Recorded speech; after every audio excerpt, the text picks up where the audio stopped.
अस्सलामुअलैकुम। आज का वही टॉपिक ले रहे हैं जो पिछले लेक्चर में हम लोगों ने कंटिन्यू नहीं कर सके, जिसमें हमारे पास लिपिड था अंडर डिस्कशन। अब हम लोगों ने स्टार्ट लिया हुआ है वहीं से, लिपिड से। लेक्चर नंबर 8 है ये। लिपिड की लास्ट जो क्लास है, इम्पोर्टेंट क्लास, टर्पिनॉइड्स, उसको डिस्कस करना है। तो टर्पिनॉइड को हम लोग यूँ समझ सकते हैं कि ये जो है हमारे पास लिपिड की, जिसमें हम लोगों ने फैटी एसिड और ग्लाइसरॉल को पहले ही डिस्कस किया हुआ था।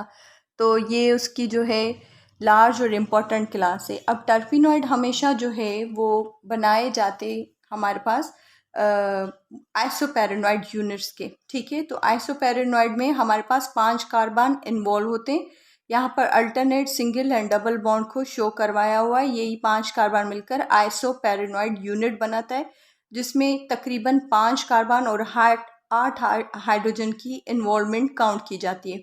तो यहाँ पर टर्पिनॉइड हमारे पास जो है वो फर्दर क्लासिफाइड हो जाता है इनटू 4 सब क्लासेस के अंदर, या सब ग्रुप्स के अंदर भी बोल सकते हैं, सब क्लासेस के अंदर भी बोल सकते हैं। तो यहाँ पर सबसे पहले हमारे पास आते हैं टर्पिन्स, फिर स्टीरॉइड्स, कैरोटिनॉइड्स और प्रोस्टाग्लैंडिन्स। तो यहाँ पर जो टर्पिन है हमारे पास, टर्पिन में सबसे पहले आप यूँ समझ लें, टर्पिन अगेन अगर आइसोपेरोनॉइड के बने हुए होते हैं, स्टीरॉइड्स भी आइसोपेरोनॉइड की यहाँ पर कंपोजिशन मौजूद होती है, कैरोटिनॉइड्स के अंदर भी और प्रोस्टाग्लैंडिन्स के भी अंदर, ठीक है।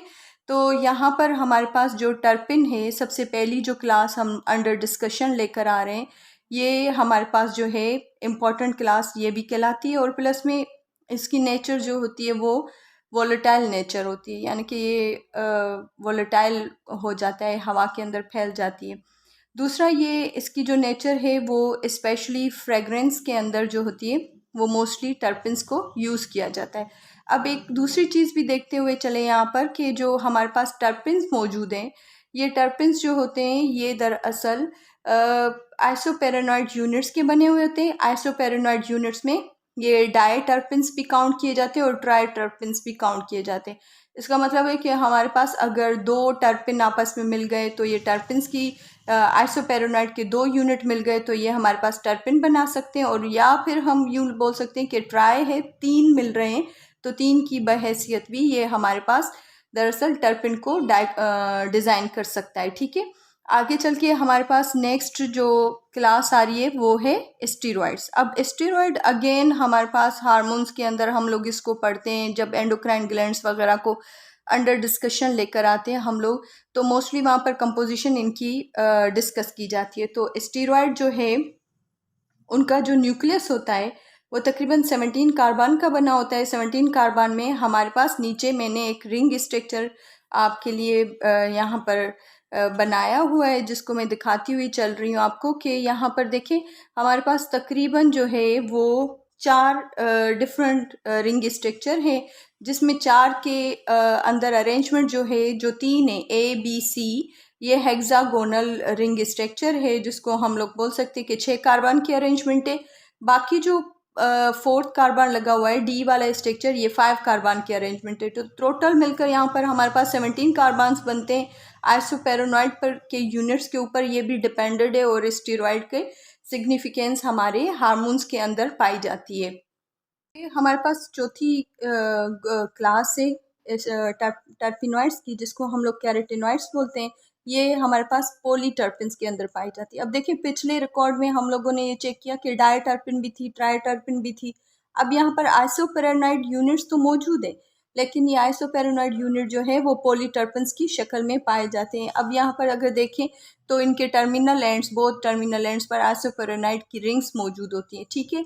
तो कैरोटिनॉइड्स मोस्टली हम लोग अंडर डिस्कस करते हैं कि ये हमारे पास पिगमेंटेशन के अंदर मौजूद होती है। नंबर 1 पिगमेंट्स में हमारे पास हम लोगों ने पहले भी डिस्कस किया हुआ है कि भाई क्लोरोफिल की अरेंजमेंट होती है, साइटोक्रोम कॉम्प्लेक्सेस होते हैं, फोटोक्रोम्स होते हैं, लेटेक्स होता है, रबड़ वगैरह की जो अरेंजमेंट होती है वहाँ पर कैरोटिनॉइड्स की प्रेजेंट चेक की जाती है। अब देखिए अगर हमारे पास मौजूद हो सपोज डिफरेंट पिगमेंटेशन, जैसे red, orange, yellow, brown colour मौजूद होती है, तो ये सारी की सारी कनेक्टेड होती है हमारे साथ कैरोटीनॉइड्स के थ्रू पर, यानी कि कैरोटीनॉइड्स वहाँ पर मौजूद होते हैं। या फिर हम लोग पढ़ते रहते हैं उनके अंदर बायो एनर्जेटिक चैप्टर के अंदर कि यहाँ पर जो है ईटीसी चल रही है, फोटो साइटोक्रोम कॉम्प्लेक्सेस मौजूद है जहाँ पर इलेक्ट्रॉन ट्रांसपोर्ट वगैरह चेन पढ़ाते हैं हम लोग। तो ये वहीं पर इनकी इम्पोर्टेंस पढ़ाई जाती है। अब लास्ट जो क्लास हमारे पास मौजूद है उस क्लास को हम लोग जो है नाम दे देते हैं प्रोस्टाग्लैंडिस का। अब प्रोस्टाग्लैंडिस हमारे पास एक्चुअली ये भी लिपिड की क्लास है, मैमलियन टिश्यूज़ के अंदर पाई जाती है। ऐसी टिश्यूज़ की अरेंजमेंट जहाँ पर कोई डैमेज या इन्फेक्शन वगैरह हुआ हो तो डील करती है उसी इंजरी या इलनेस को कौन, प्रोस्टाग्लैंडिस। अब देखिए प्रोस्टाग्लैंडिस भी लिपिड की फॉर्म है, टर्पेनॉइड के अंदर पाई जाती है। हीलिंग इंजरी वगैरह या इलनेस को जो डील कर रहा है, वो टिश्यूज़ की वापस रीअरेंजमेंट को चेक करने वाला वो प्रोस्टाग्लैंडिस है हमारे पास।